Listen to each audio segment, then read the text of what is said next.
মুসলমানি গাভীর হয় না বিয়া, সেই গাভীর দুধ খাওয়ারে মোল্লা কোন ফতুয়া দিয়া। বাবারে কি হতো রে,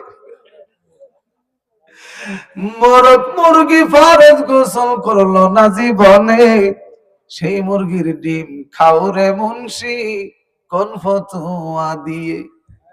পাবলিক তো বোঝে না। ঠিক হযরত মাওলানা মমতাজ বেগম সারা হাদিস কইছে, সাংঘাতিক হাদিস আছে না নাই? কে কয় ঠিকই তো, সারে তো কোনোদিন মুসলমানি দেয় নাই, আর গাভীর সাথে তো বিয়ে হয় নাই, তাহলে ওদের দুধ খাওয়া হারাম। আর মুরগি মোরগ ফরজ গোসল করে না, ডিম খাওয়া যাবে না। নাউজুবিল্লাহ খান।